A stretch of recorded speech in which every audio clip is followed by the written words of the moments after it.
left the venue.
Right.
Call all people to sit.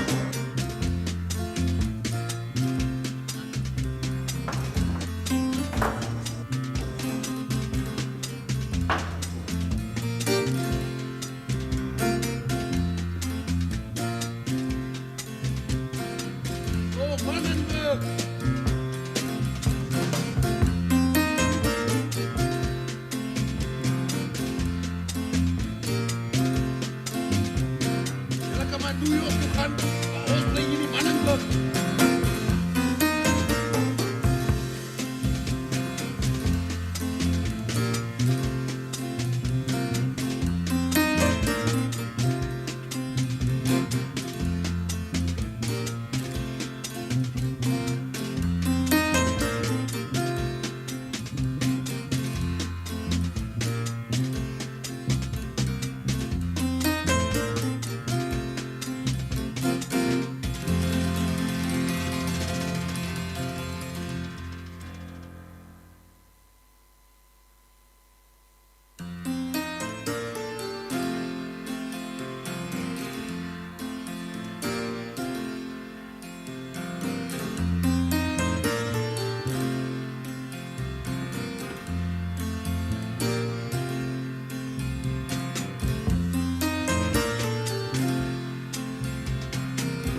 Good afternoon, ladies and gentlemen. May I have your attention, honorable ministers here present and head of delegations. Bear with me for some few minutes. The colleagues are having their tea close to our exhibition, so they are taking a little bit of time. But in 2 minutes, we'll be starting our session. Thank you.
Good afternoon, ladies and gentlemen.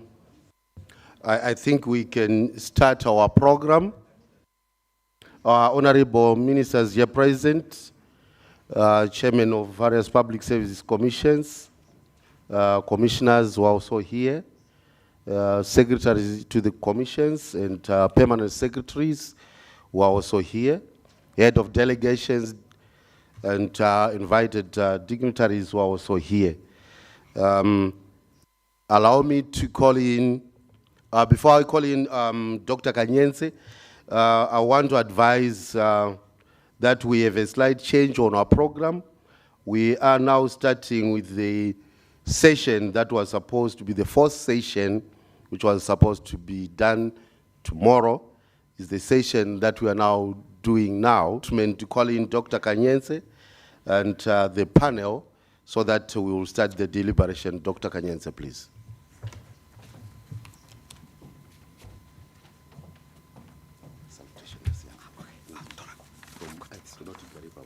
From Nigeria is a very good afternoon to you all. We are just coming from tea break. We should be energetic. Good afternoon to you all. Otherwise, I was going to withdraw the panel.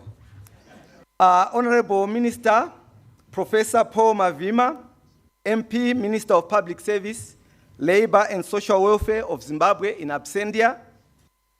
Honorable Richard Moyo, Minister of State for Matabeleland South Province in absentia. His Excellency Ambassador Pathalan Sijiumasi, Director General of the African Union Commission in absentia. Honorable Noxolo Kiviet, Minister for Public Service and Administration and Chairperson of the Conference of State Parties to the African Charter on Values and Principles of Public Service and Administration of South Africa in absentia. Honorable Vena Sinimbo, Deputy Minister of Industrialization and Trade of Namibia. Honorable Ridwani Jakaya Kikwete, I understand Junior of Tanzania. Honorable Aisha Juma Katana, Minister for Public Service of the Republic of Kenya. Dr. Tekle Mariam Mekuria Hale, Commissioner of Ethiopian Public Service Commission. Senior government officials, Chairperson of the Zimbabwe Confederation of Public Service Trade Unions, Ms. Cecilia Alexander, members of the public service, distinguished delegates from Africa, ladies and gentlemen. You are most welcome to this very first panel that has already been announced.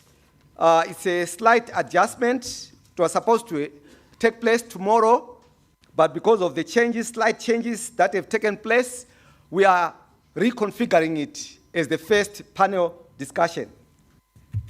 May I also apologize, Honorable Bochmela Beokasem, Minister, Director General of Public Service and Administration Reform, Algeria. My apologies. We do acknowledge you as well. This is a most interesting panel. We've got a very distinguished, preeminent line of speakers that are going to take us through the topic on developing core techno-bureaucratic, managerial, technical, and entrepreneurial skills to ensure better use of scarce human, financial, and physical resources in achieving more efficient cross-border trade. Our distinguished, esteemed consultant who has been working across the continent and is very knowledgeable of the subject matter, Dr. Kwaramba, is going to make the main presentation. We'll give him roughly 20 minutes. And following presentation, we have two eminent discussants, Mr. Eimbe Mbengwa from the Health Services Commission here in Zimbabwe, as well as Ms. Jacqueline Pima, who is the trade policy expert, the African Trade Policy Center from the United Nations Economic Commission for Africa. Let's give them a round of applause. They are so distinguished. And we want to acknowledge them even before they start speaking. So without much ado, allow me to give this time to our main presenter, Dr. Kwaramba, to lead us on this thematic issue. Dr. Kwaramba.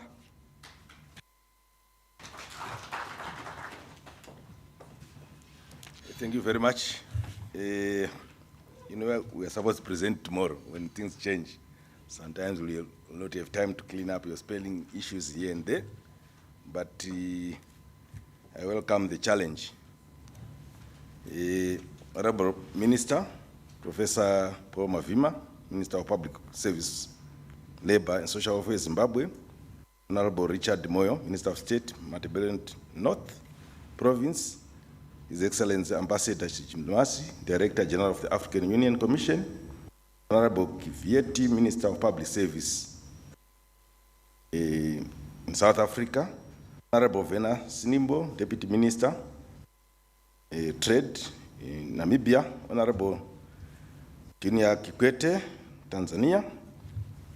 Honorable Aisha Juma Katama, Minister of Public Service in Zimbabwe of Kenya. Honorable Dr. Mekuria Haile, Commissioner, Ethiopian Public Service. Senior government officials here, the organizing committee, ladies and gentlemen, distinguished guests. I'm making my presentation. My background is I'm an economist, but I've worked for almost 25 years with engineers and scientists. So when I share my presentation, it will be cross-cutting. They're also trying to link where our challenges are, linking the bottom line in terms of trade deficits with our gaps in technology issues. What you see on the background there is the picture of where I work. And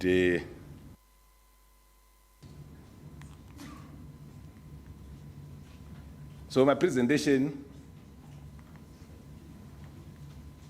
will share from an angle where we try to foster or stimulate debate in terms of policy and also in terms of strategies. And I'll cover background information on trade. Then I also touch briefly on the multiplier effect of technology. And then we also cover where we are not doing things well. And then, of course, give cases as I move. On the right there, I'm just emphasizing that it's one issue that we also need to look at when we are analyzing trade. Yes, of course, the deficits show us that there are gaps, but these gaps have roots somewhere in the wind. So the diagram there is just trying to illustrate the multiplier effect, where we all start at the bottom and then, of course, all benefit. I'm just sharing with you the trade blocks that we have. And of course, we have COMESA, we have SADC, we have East African Community, Economic Community of West Africa, and other bodies there. Each of those bodies,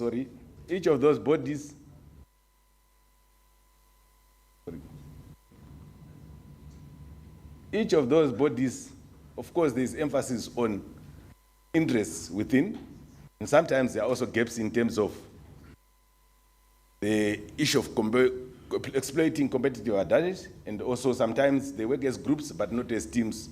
And these issues then, you actually see that we still have those biases where we are trading with our former colonies, where sometimes we are looking for cheaper sources, China dominating.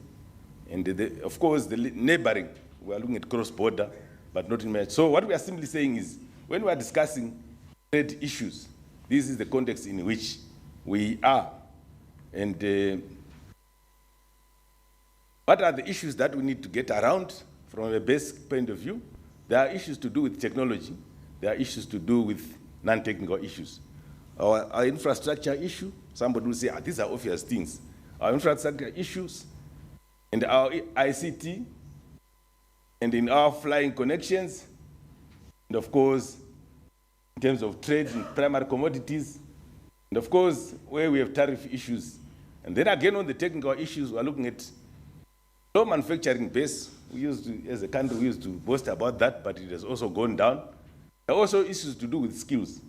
And skills, as we talk, there are also issues to do with small traders who probably we overlook, but sometimes they act as signals of opportunities across. And these are the situations that we face.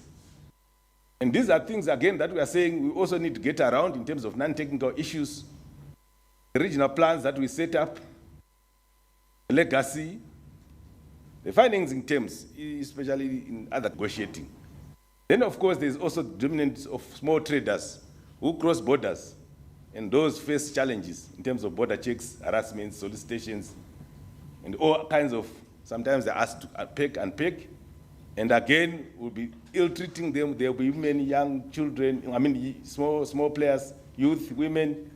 And then, of course, changing. After identifying the opportunities, you want to change your mindset. So these products, can we make them locally? And then, of course, the linkages between big companies and small companies. These are issues that we have to address.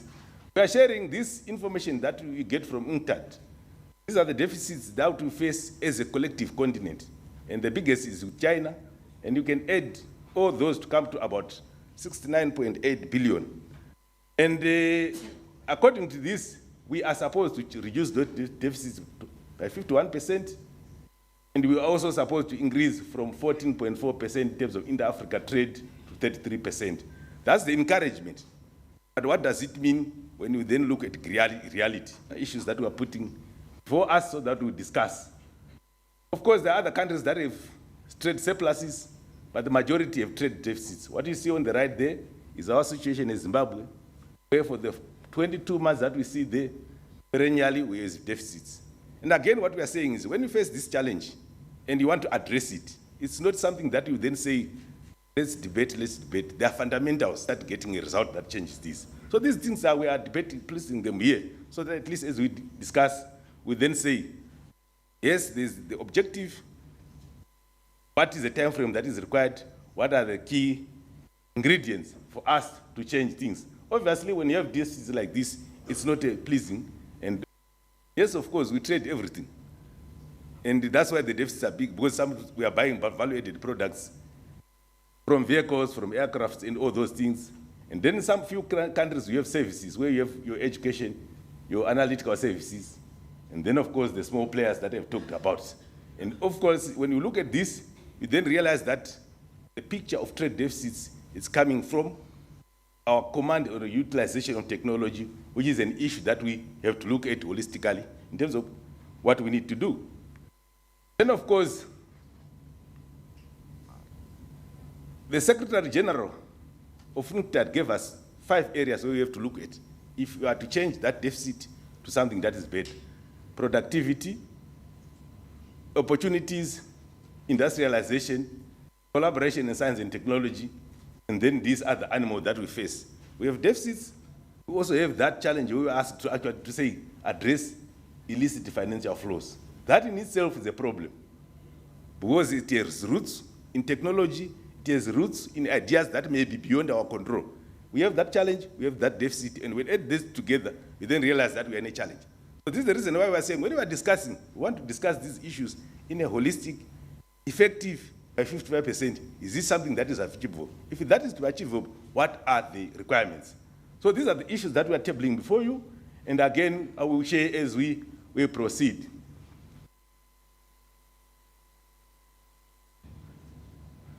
Where are we in terms of industry-academia synergy? This is again an issue that we face here. I will also share 2 slides where we did some assessments when we asked our experts to say where exactly are we missing each other in terms of academia and industry. And we had a coding system where we are saying if the Likert scale is between 1 to 4, red, 5 to 7, orange, and then 8 to 10 ideal. Look at the level. They both agreed, industry and academia believe that synergy is very low. Sorry, it's moving too fast. Others are in the green, we are in the red. And in terms of statutes, in the extent to which they support synergy, again in the red. The issues to do with business plans and other issues, so that at least we inform decision to say, where are we together, how can we move? Again, those are the issues that came to out. And then we also noticed that the issue of skills, they all agree that we have challenges. And then, of course, the other dimensions. Then we also asked, in a personal view, of course, we're asking this in the context where they were operating in. They all, again, as individuals, they also agree that we all in the negative in terms of our aspiration to look at synergy. And again, we said, oh, so if we are all agreeing in the negative, what is it that we need to do? And these are the issues that, again, we have to discuss, again, so that at least we address those fundamentals. What are we not doing right? Of course, we have business plans, but they are rare. The issue of skills flight is moving too fast. The issue of working in teams for success, because even if you are very clever, there are limits to which you can do certain things concurrently. So you have to work with others. And then, of course, one other issue that came is past personality differences. I'm sure if I say Nigeria, then people will start talking about 419. If I say Zimbabwe. But again, when you take all those things, you are actually preventing good ideas that may come. And at the end of the day, you may think that we are getting around, but these are issues that need to, of course, there are issues to do networking for new ideas. When somebody graduates from the West, they have very good connections, professional networks. But when they go back home, those things are left behind, and so will be good ideas. Then what are we not doing again, right? The other set of parameters, if you go through our condensed strategies, keynote speeches, policies, yeah, I'm not saying they are bad, but they also need to actually encourage. Then the issues of skills, IP protection, these are issues that, again, we are putting the discussions today as we try to see how we can address the trade deficits. So coming to the technical issues, if you are to trade effectively, you still look at the product or the service. You have to analyze. And you have to analyze, where are we getting the deficits? Is it something that we can do? Can we move from assembling or even to direct import to assembly locally and all those things? These are issues that you need to, so that at least you have some value addition that takes the issue of local content strategies, issue of exploiting expired patents on certain products that are importing. These are the issues that, again, we are throwing before discussions for us to then start redressing those other deficits that I have already talked about. This issue of synergy. Then in terms of ICT, these are the issues, again, that we are talking about. Say, okay, the infrastructure is there. What is the user efficient? You have your nice phone, but to what extent are you using it? 100%, 50%, 40%. That, again, enables you to. Then, of course, the connectivity issues. I don't know other countries, there's power supply issues. You have digitized your services. There's no power. It means for that period where there's no power, you can't do any transaction. And that affects confidence for those who trade in all other things. And then, of course, user application skills, I've already talked about that. What other issues are? Need attention. Soft skills. Teamwork is very important. I said you can't do certain things. Even if you are good, you can't be in 5 places one time. So you have to share. And that team has to deliver. Industry and commerce, academia, trade attorneys are giving advice. And that, again, is an issue that we also need. Then even passion to succeed. If you look at the trade dress and you say, we want to correct that, you actually find the correct way to do it. But if you just say, those are sweet, then it becomes a challenge.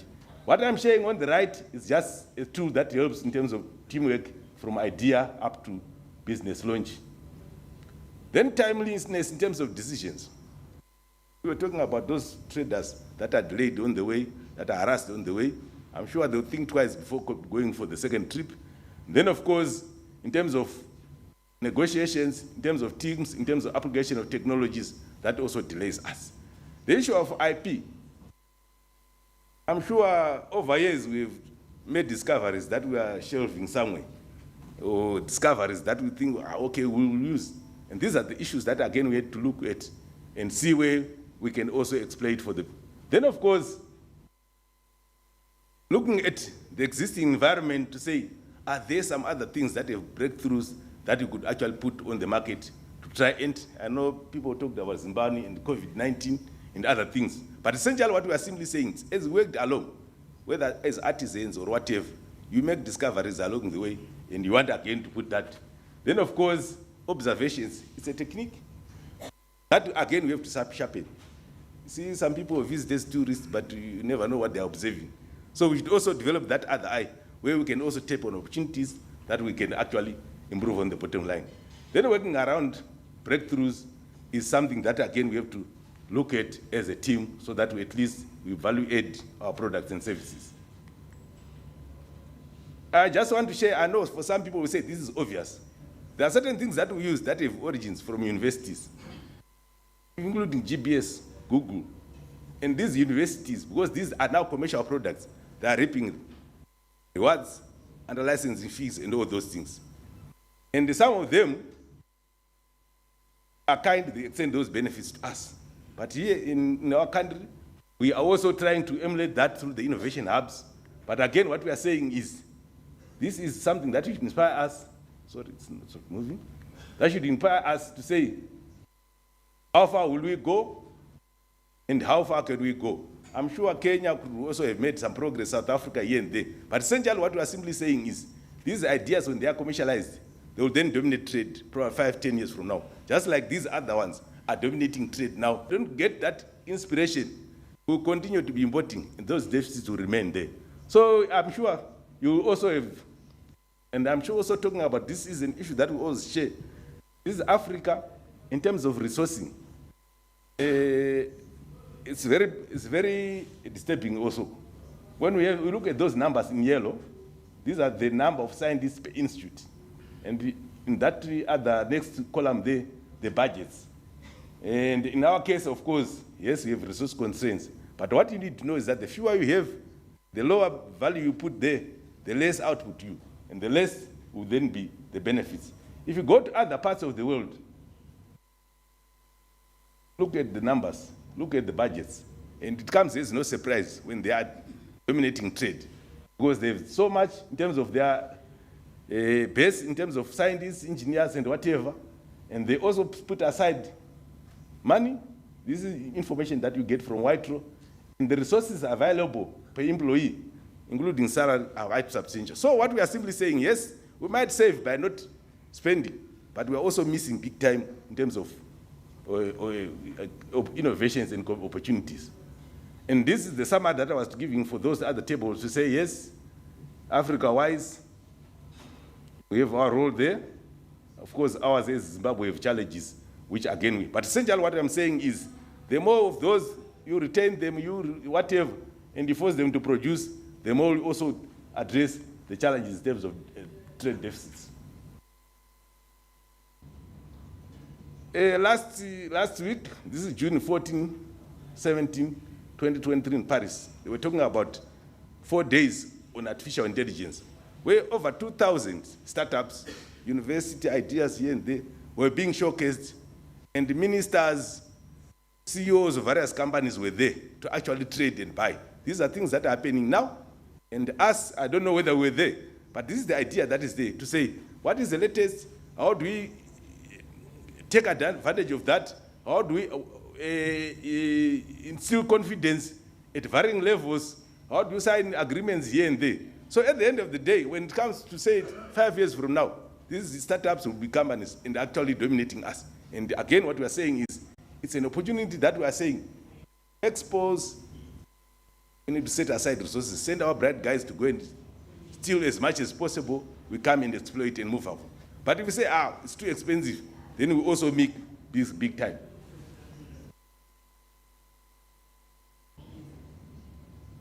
So this is already, what is that? Sorry. We already covered this. Again, another issue where we're talking about, of course, issues of skills. Again, apologies for using Zimbabwe and South Africa, but this is what happens. We train them, they go. We train them, they go. And then you go to South Africa, this is a pie chart for artisans. The blue there, artisans are running away because of poor remuneration. The next one, they are not training. So what this means is that gap obviously will be filled by others. And why is that gap being filled there? Because they see that there's need. Here, we have that challenge and we continue to. So at the end of the day, what we are simply saying is, yes, they run away, but when they run away, they are leaving gaps, and again, it didn't translate to gaps. So real action for better results, this is where we are saying, of course, non-technical issues. I don't know what we can do to improve cross-border trading, regional integration in terms of activating what we agree on, and then, of course, deliberate promotion of inter-Africa trade. Again, if people say, we have our benefits because of whatever, but again, what we are saying is, when it reflects upon us, then we then realize that we have to come together and agree. On the technical issues, the infrastructure, in the deliberate policy on value addition, which again depends on the infrastructure status again, and then of course the issues to do with skills. I already covered some of these things.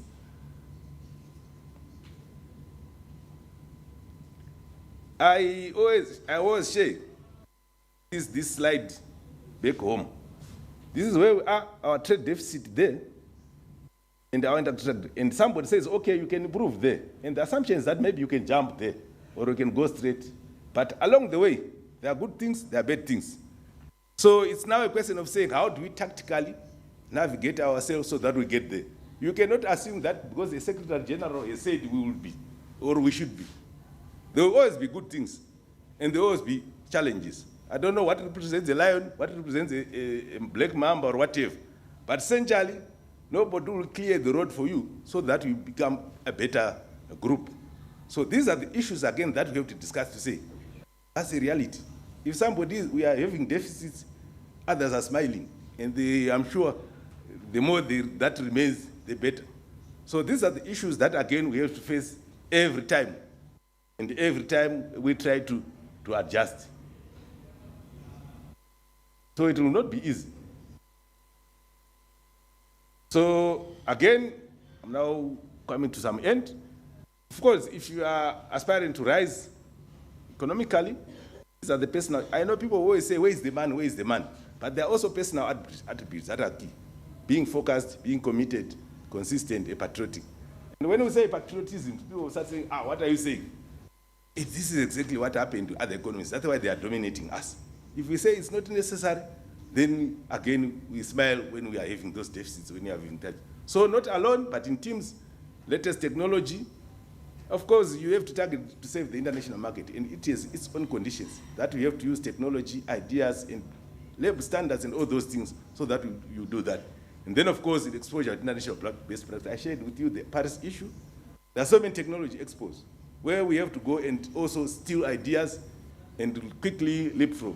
Of course, the dynamism, these are issues that, again, we have to put in our discussion today or this week.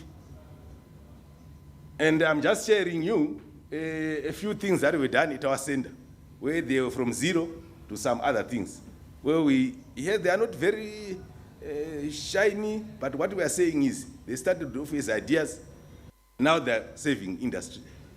Here, what you see there at the bottom there is a small foundry. What you see again at the bottom there is drought-tolerant seed. Right there is the initiative on vaccines, and they own the mobile meteorology laboratory. And again, what we are saying,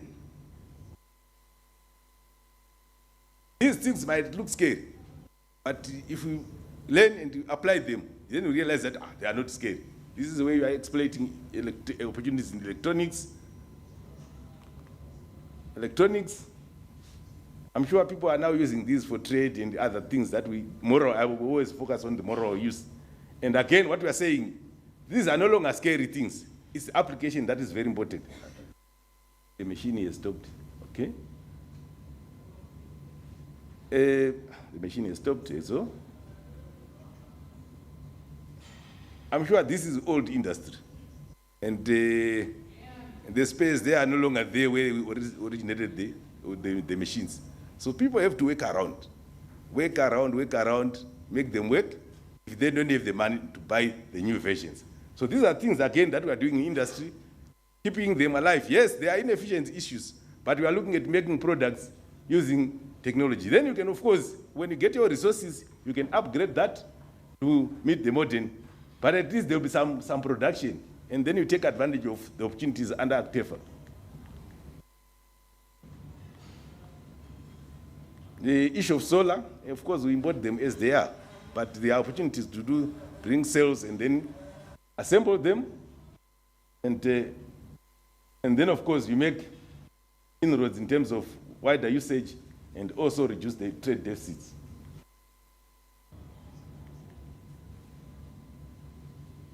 But these are solar devices. Again, it's basic technology sometimes, but then you need to also to improve on that. We are looking at energy audits here. Of course, these are all technology, there's a biogas, but where you have the energy challenges, this is something that. So this is where we are looking. We know very well that we have revived our mining operations, and the spares are scarce. So it's a skill where you cast your metals to required forms to fire shapes and strength and supply the initial production in systems. And again, this has seen customers queuing for. Because sometimes what you do is you import them from some other places. Then you use them probably where they are supposed to last for 1 month, one day they are finished. So you then realize that your local capacity is very important. And it's something that, again, we thought it was academic, but it's actually saving industry more effective. And these are the other products that we make from there. Sorry, I want to. Now, you see, that's the limited. I would have skipped the other slides. This is ICT. Again, in our country, when you import software from wherever, you have to pay millions. That also contributes to deficits. But you realize that you can easily develop your own using open source, and then you cut that. And it's an issue, again, that we thought it can, this is to do with methodology, that where you are looking at measurements across for trade. And it is, what it does is that there is confidence in what we certify. And it's very important. It's very important, again, to facilitate trade. This is okay. I wanted to skip some of these slides so that I go to the conclusions. This is all value addition, and this is all to do with the commercialization of drought-tolerant seed. I've already talked about that. I wanted to go to, this is also clean potato seed, avoiding viruses. So what I was saying is, what then happens now is, if you go to China, when they were having their startups, the government deliberately bought from those startups. And what does it do? There's confidence, it improves liquidity. Of course, you solve market challenges, and then you expand. In most cases, what people will say, okay, you are commercializing, compete. And then, of course, the small players won't survive. But again, this is an issue that, again, we are saying, when you do that, even when you are making your products, eventually you get to some quality products. This graph I'm skipping, it's just graphing. When we started, that's where we were, and as we, over years, we were also contributing in terms of mitigating. So what are the issues to do with the debtors? Convincing treasuries to invest in technology for multiplier effects. And then, of course, persuading bankers. Bankers don't fund greenfields. They will not, I don't know in other countries. Here they don't. So again, we remain where we are because of that. So there's a need to actually look at that. Then, of course, the holistic view that I've already talked about, to say, not alone, but in teams. And this is an issue that, again, we're saying, how do we then team up across borders, within countries, across industry and research, so that at least we effectively deal with our challenges. And then, of course, working on ability. Yes, some people will take for granted this issue. Because when you are trading, you have to meet certain conditions. And these are issues that, again, we have to look at in terms of, sorry, why is it going back? I'm about to conclude. So I was talking about working on ability, because if you are trading for that product to be accepted, it has to be certain quality, capacity, and cost, and timeliness. And these are issues that cross-cut in terms of logistics, in terms of production quality, and also in terms of standards. And these are issues that, again, we're saying, yes, it will never be easy for us to reduce those deficits if we don't address some of the issues. Then there's also the issues of adaptation, which, again, in itself is a skill.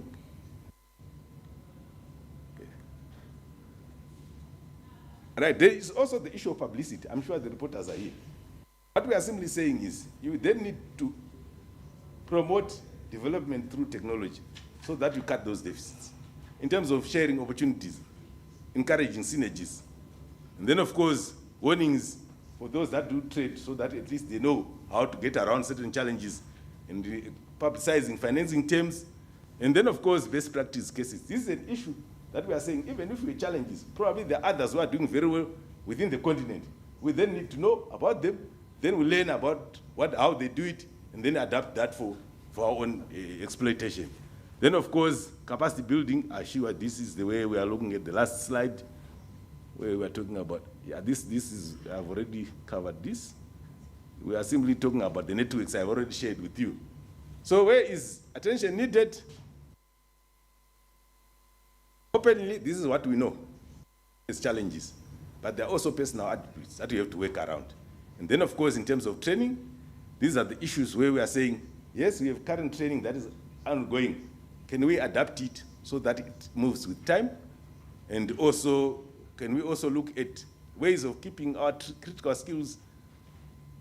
And can also look at mentorship as well. It's an issue that we also discovered when we were doing our studies that, yes, there are trainers, but the issue of mentorship is very important. You can be taught how to do A, B, C, D, but you do follow that exactly as Budi says. It will not come out like that. So you need somebody who then mentor you and also encourage you to say, when you fail first, try until you produce results. Then our keynote speeches, policies, I don't know how we revise them, but at the end of the day, they have to highlight what we need to do so that at least we move along. Then of course the other, and the other things, saying we have to change our mindset. We need to be interested in succeeding. And also we need to link technology with the business, link technology with economics. I thank you. These are the other conclusions. Thank you very much. Chair.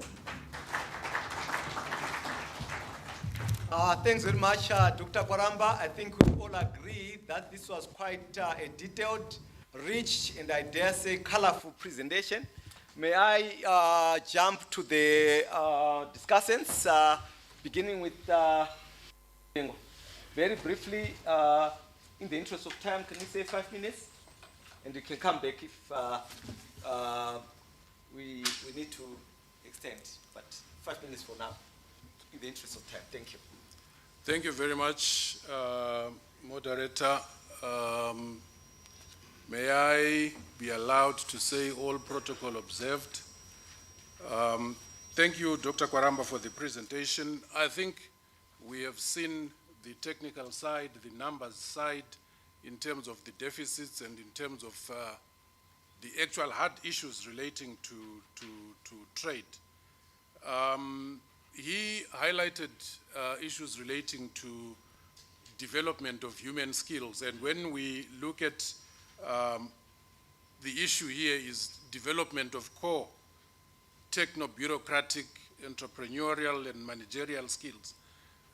Just in brief, looking at the skills that may then be required to strengthen the cross-border trading, besides just the technical issues, we are looking at basic finance management issues within the trading groups, within those that are involved in trade. We are looking at issues to do with developing networks, which he also, Dr. Kwaramba also alluded to, considering that your network is your greatest asset in any business, because it can help you meet like-minded professionals that may help build your future teams. Other skills that are required include speaking confidently. A lot of the times in the trades, especially the small trading groups, you find that some of the business is lost through to poor presentations or through to poor personal management in terms of speaking. The importance of speaking confidently is one of the issues that is critical to any entrepreneur who wants to develop or grow their trade. And also, in a number of instances, when we've identified a niche in which we are going to be in, you find that we need to also develop the skill of accepting and acting on feedback. You are a trader, you are working in different areas, you get feedback. If you don't accept, if you don't act on that feedback, you may lose opportunities. You need to be eager to receive that feedback because it is critical. However, if you are to receive and keep feedback, it's one of those things that requires a personal trait of humility, that you are able to accept that your idea may not be the best idea, may still be able to take additional, should I say, panel beating. Recognizing the patterns, the trends in the market, what is going on, what is the data saying, as Dr. Kwaramba indicated, the areas of deficits, the areas that need your skill more importantly, and also the issue of the user behaviors in the areas that the cross-border trading would be. Sometimes you find that if you ignore the issue of user behavior, you may find that your market automatically or quickly disappears from you because you've not taken that into consideration. And the sixth skill is the maintenance of a growth mindset. These are skills that are required. Somebody to develop a skill that says, do not remain stagnant, do not remain in one place, but move beyond what you have originally identified. Just quickly, to look from a health perspective, looking at the African Union Health Strategy 2016 to 2030, you will find that that strategy actually talks of building an effective African-driven response to reduce the burden of disease through strengthened health systems, scaled-up health interventions, intersectoral action, and empowered communities. And we always say a healthy nation is a wealthy nation. And without developing these skills, even within the health sector, within the public health sector, you'd find that we face challenges. So it is important that we look at also developing skills in the implementation or application of international health regulations when members are involved in their trade across countries, across jurisdictions, across borders.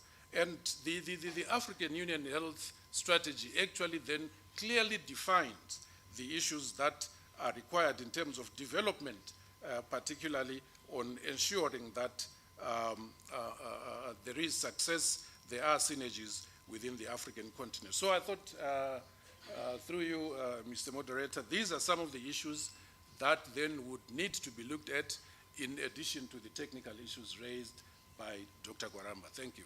Yeah, thanks very much, Mr. Mbengwa. A round of applause. And in particular for reinforcing the soft skills as well as teasing out the health dimension.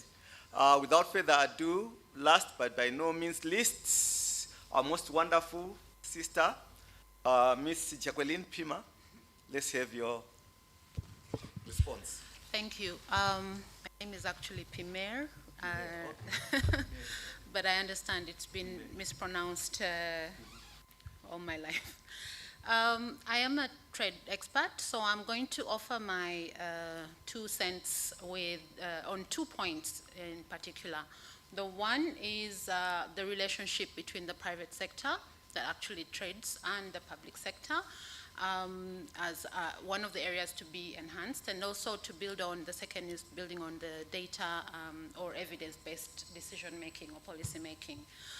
So the first skill, I think, for the African continent, there is a very frail relationship that we have with our private sector. I work on, I support, as part of ECA, I support the development of national strategies for the AFCFTA implementation. And we've worked in many countries. Some of the countries actually have a non-existent relationship with their private sector.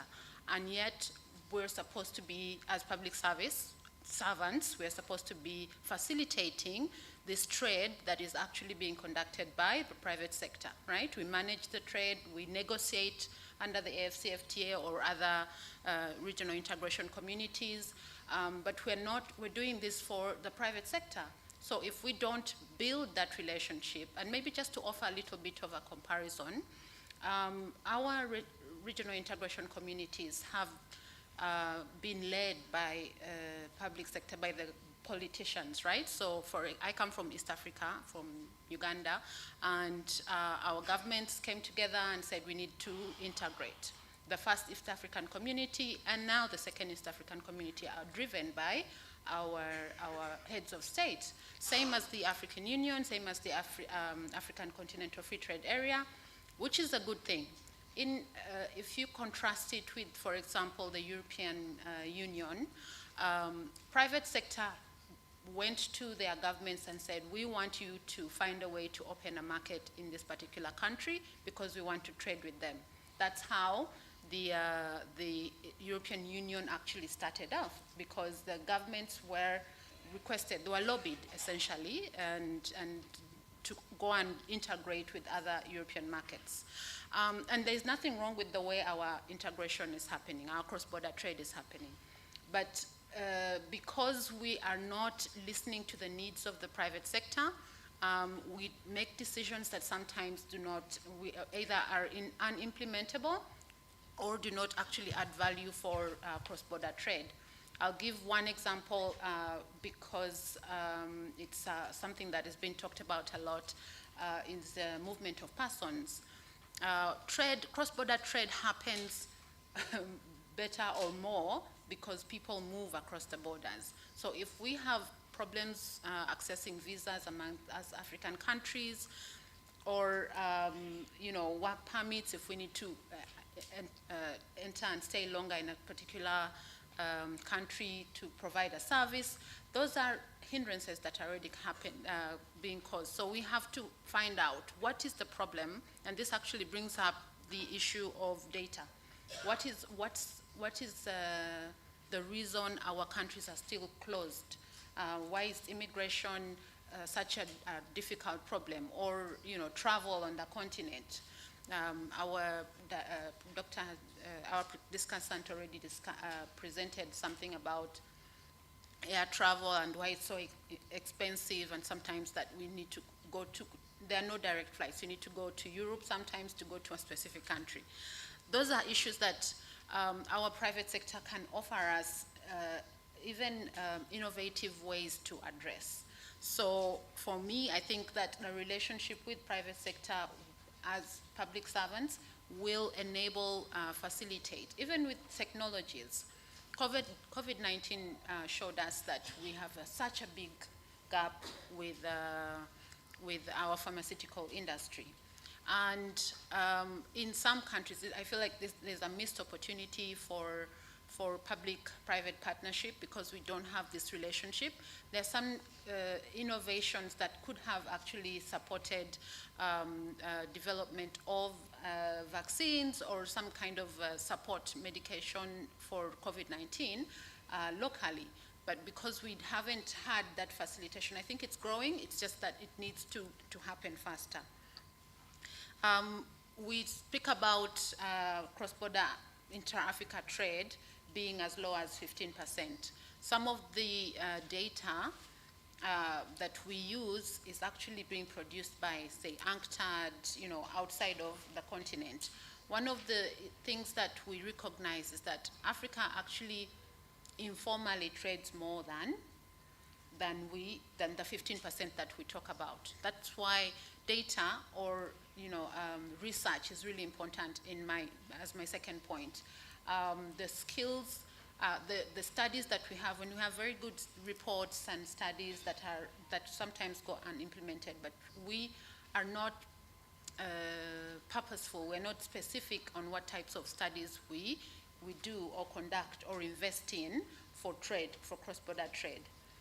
One of the things that ECA is doing is supporting the development of informal cross-border trade, what is defining, for example, what it is, and also trying to get data collected on it to provide evidence that we actually we trade more, and in what products are we trading, so that we can use that information to enhance, for example, value addition, value industrialization, and also support our SMEs and informal cross-border trading.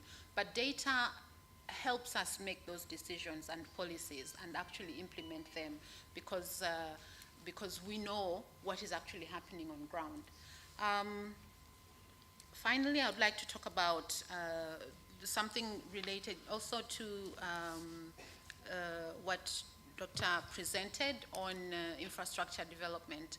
I think, again, there's a lot of, one of the biggest challenges affecting our intra-Africa trade volumes is also the infrastructure development. So having a lot of discussions as public sector, this is a very thing to invest in, roads, rails, connecting the continent. It is also an opportunity to have investment by private sector in it. So I'll stop here because I think my two main points really are that private sector we need to develop that relationship with the private sector, all types of private sector, and also to enhance our data collection and research so that our policies and decisions as public service are evidence-based and are supporting the implementation of cross-border trade. Thank you. A round of applause for her. I think we are all convinced she was last, but by no means least. She did tease out a number of other interesting issues, in particular, the role of the private sector, this public-private dialogue, how critical it is in terms of shaping the way forward, as well as the informality aspect dimension. In Africa, it's so critical because 88% of all jobs on the continent are actually informal. Yeah. So that dimension, I think, is very, very critical and is often not captured in formal statistics. So without further ado, is there anyone with a screaming issue? In the interest of our time, I'm caught between a hard rock and the surface. So that at least we don't encroach into, yes, you are the first, and then second, third. Whilst at the same time, I'm also discussing with my colleague, Mr. Matorera, so that at least we see where we end. Okay, very quickly. Yeah, thank you, Chair, and also... Don't give us another presentation, very quick. Yes, a quick one. I just want to appreciate the presentation. I think it was an excellent job, very comprehensive. I want to ask the presenter if you could comment on the fact that one of the challenges Africa is facing is that it is rapidly deindustrializing. And this, in an environment, manufacturing is moving to the developing world, especially India, China, and some of the Far East countries. So is there an opportunity for Africa? I know you listed all these challenges. And on this private sector issue, which is very critical, I needed you to comment on the fact that most regional economic communities, COMESA, ECOWAS, and all that, they have private sector initiatives that are formed around them. And when they meet with the private sector. Don't you think that helps in a way to bring private sector on the table? And also on the issue of data, that is very critical, the informal trading. How do we get the proper data? Because that's where we are missing. Thank you. I've already identified you, so please take the floor. Thank you very much. I think Dr. Kwaramba, you presented very rich presentation.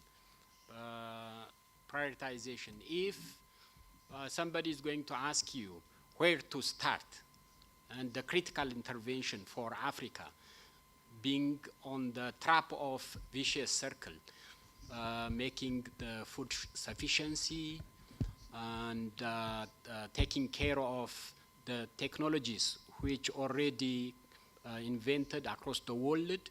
So African Union is overemphasizing in politics instead of production and productivity.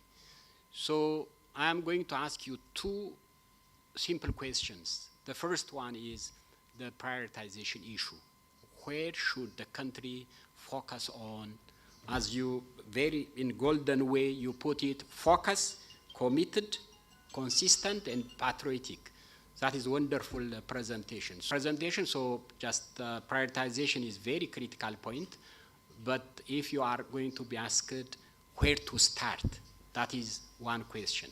The second question is the role of African Union, bringing exchange of experiences, peer review, rewarding for those countries which are progressing on the food and capacity building, the shelter issue, the clothing, very elementary subsistence issue. So how do you recommend African Union to bring those points to the sharing and a sort of platform which is going to be successful? These are my two questions. Thank you. The other one that I identified before. Yes, Algeria.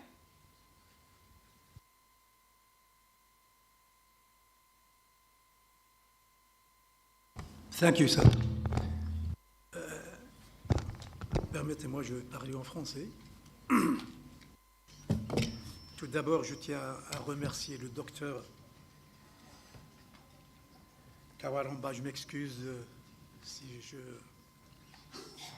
ne prononce pas bien son nom, pour le brillant exposé qu'il a fait, un exposé d'expert qui a mis le doigt sur les différents défis auxquels fait face les pays africains. Pays africains qui doivent œuvrer pour la complémentarité économique au regard des potentialités dont ils disposent. Seulement, cette complémentarité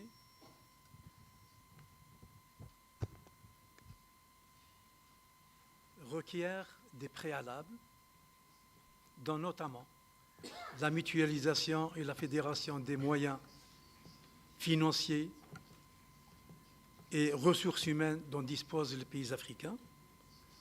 Pour cela, il y a nécessité de mettre en œuvre des politiques globales et cohérentes en matière d'échange, en matière de facilitation, de moyens de change de personnes et des marchandises, comme l'a signalé Madame l'expert que je remercie.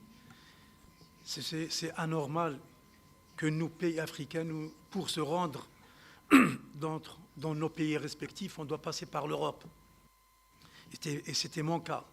Pour venir d'Algérie, j'étais obligé de partir jusqu'à Paris pour venir en Afrique. Donc il y a nécessité de mettre en place une politique cohérente en matière de complémentarité économique, ce qui faciliterait énormément les échanges commerciaux et le renforcement de ces échanges. Je vous remercie.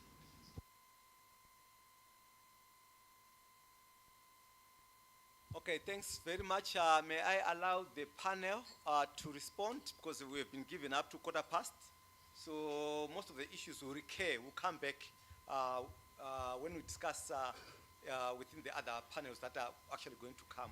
So for now, I think let me give the time to our panel to respond to the issues that have been specifically raised to you. I'll start with Ms. Premier. Sorry, My thank you. apologies. No problem. Thank you, moderator. So I have only two questions, I think, or comments. Regional integration communities that have private sector, I would call them committees or associations. I don't think it's enough. For within the East Africa, one of the projects we did was the AFCFTA Country Business Index. We did it in 13 countries on the continent, and we were basically finding out perspectives by private sector on the AFCFTA. And it revealed that we have the very low understanding or even knowledge of the AFCFTA by the private sector. They don't, and that's not just the AFCFTA, because one of the things that we were trying to find out is, okay, because the regional integration communities are building blocks in the AFCFTA, do these private sector, especially the SMEs, the small and medium enterprises, do they also understand the workings of the regional integration communities that they belong to? And the revelation is really that there's very little knowledge. So we have to do a lot of sensitization. We have to do a lot more interaction with the private sector, and they're very different. So if you take a look at the country's private sector, we have very few multinational organizations. Those have access to public service because they can lobby, they actually can do their own research, you know. The majority, the 88% that we were talking about earlier, are the ones who cannot afford to do research, market research, you know, they don't have the resources to interact with government on their own. So that's why they within the associations, the strength of the association sometimes to lobby government is not that good. So there is, my response is there is still so much work to do to get our private sector to speak. And if you look at the continent, South Africa, for example, has very strong trade unions. When there's something happening in the trade union in South Africa, we know and hear about it. Kenya's private sector has a very strong voice with their government, and the government listens to them. Ghana as well. So you can identify, Nigeria, for example, you can identify some of the private sector that is strong, that has a good, lobbying capacity with their governments. But at the same time, there's also that political arm that they use for for voting. So there's that the relationship is still quite weak in my opinion. Informal cross-border data. That's one of the things I mentioned earlier that ECA is doing. The first, we don't need to reinvent the wheel. We just need to adopt the best practices on how other continents are collecting data on informal cross-border trade. We just have to contextualize it to us. And one of the things that we started already doing is defining what is informal trade, informal cross-border trade. Is it illicit goods or is it anything that is happening, So those are the things that we need to first start with. And then data collection cannot, of course, be the same as the formal data collection through the borders because this is informal. There's a reason as to why it's informal trade, Maybe the quantities are too low and that are not captured by the statistics office, the customs people, etc. So there are different ways that is being approached. So I hope that is sufficient. Thank you. Thank you. The other question or questions were directed to the main speaker, Dr. Kwaramba. The first issue has to do with the and opportunity. That's correct. That you notice that you may observe that trend at varying scales. But what normally happens, this is the reason why I said, if you are not a team, then it will be a problem.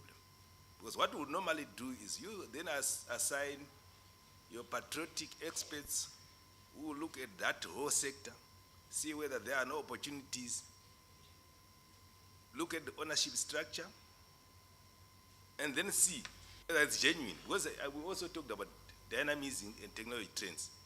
And if it's genuine, then of course, then you look at alternative strategies. But in some cases, if it's to do with ownership and other issues, these are the issues where we're saying we have to engage and negotiate. And we have seen that here in this country, where there were closures that were not genuine, but it happened. So at the end of the day, we want to look at that. But again, it's an opportunity, because what we are simply saying, sometimes if they close and then there are new owners, they may revive it. And then, of course, we also look at new areas where we can also invest. And what we are also saying, these things are integrated. Your expertise, your resources, and your policies, they should all come up with a solution that will also benefit for Africa. It's a trend issue, it's an expert issue, it's a team issue.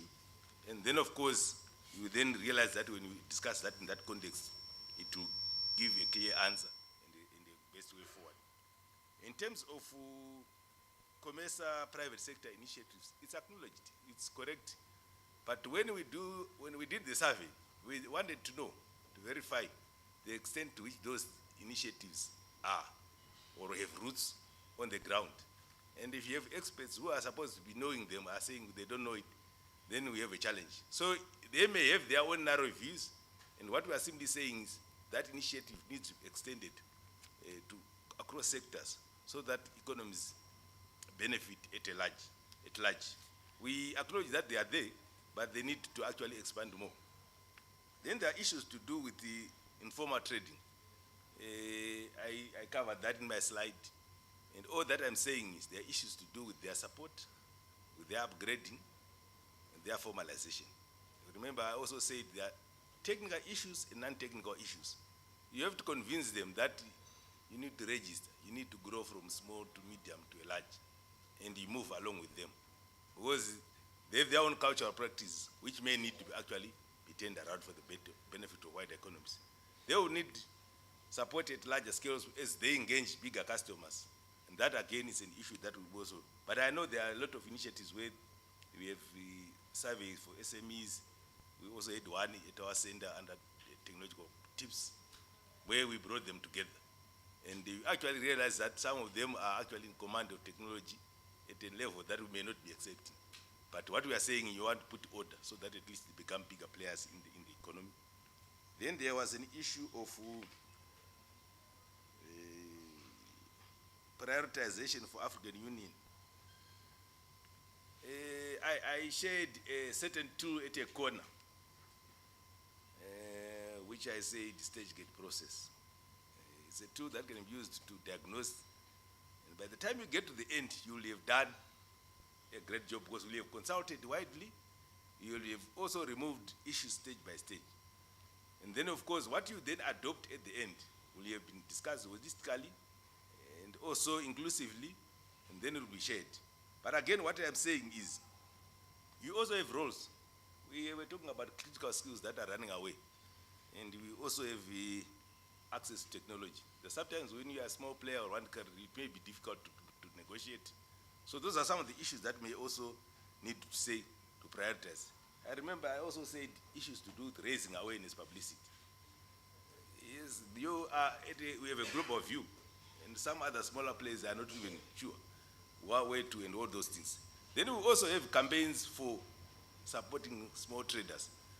You see, these small traders, when they are crossing borders, of course, no matter how dangerous it is, they then identify opportunities. We, the bigger guys, can also say, oh, these things are required here.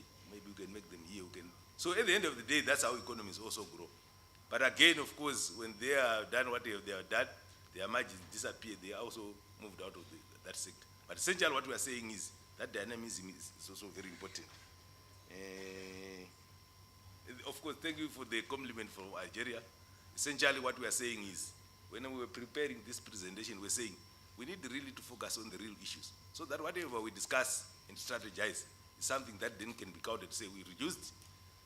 If it's impossible to reduce deficit by 55%, let's agree. If it's by 20 at a time, so be it. But as long as it's something that we can also look at. And there's also the important issue of measuring progress. Remember I showed you the 2 slides we are talking about measuring synergies. You need to know, to be aware to say, okay, we adopted this, and we thought we were going to do this by year, and there's 0. Then you then act effectively. But if you assume that, of course, things are happening, you look for qualitative statements that then support your views, the deficits will always be there. They can even grow wide. So these are the issues that we also need to look at it. And I also highlighted to say, when we are doing this, it's not an easy journey. And we all agree. So we have to be tactical as we move along. Thank you. On the issue of deindustrialization, I think there's a lot that has been written now. People like Danny Rodrigue, amongst others, I think have written quite extensively on the issue of what they call premature deindustrialization in Africa. I think you can just Google. There's quite a lot of literature. I think part of it also is policy. If you go to the 2008 World Bank Growth Commission, which was established to reflect on structural adjustment programs, they do admit that part of the problem with the policies that they were pushing was that they thought that development was just going to happen as soon as countries liberalized. They thought liberalization was a strategy. In fact, they were now saying it's not a strategy. Tomorrow we'll be talking about the role of the state. We need the World Bank, amongst others, have been promoting a minimalist state. I think tomorrow we'll be discussing the strategic role of the state, not necessarily a minimalist state, but a state with proper capabilities. I think that will be for tomorrow's session. We should also look at these aspects that we've just discussed. In terms of phasing, where to start, if you look at the SADC industrialization roadmap, it does have a phasing approach. And also even the Africa Continental Free Trade, I think it prioritizes four sectors: agriculture, agro, automotive, and which one? Is it my name? There are 4. Yeah, the priority, they prioritize.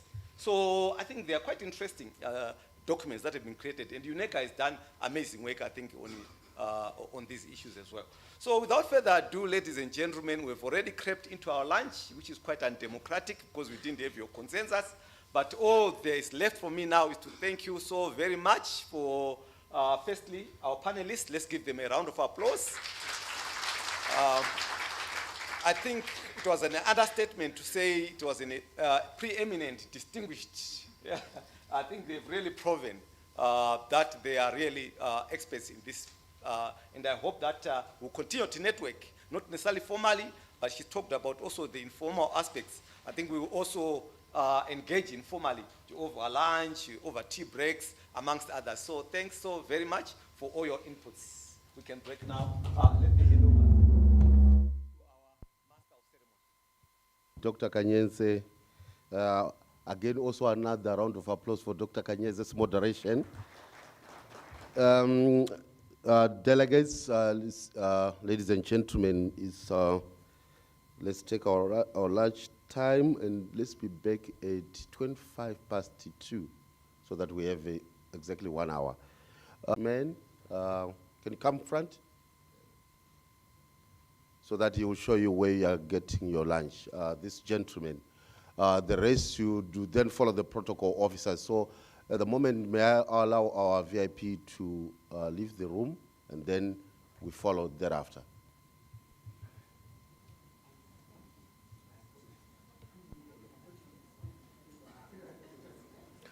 Protocol, can you assist? Can you take the VIPs, please? First.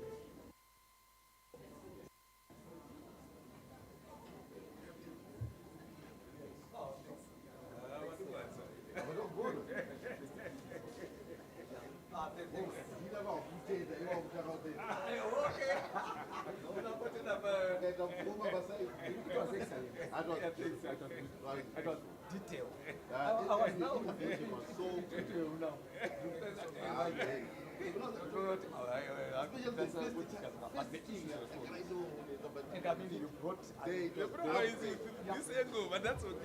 Recording stopped. Let's move, colleagues. Let's move so that we are in time. We'll be back in time. Let's go.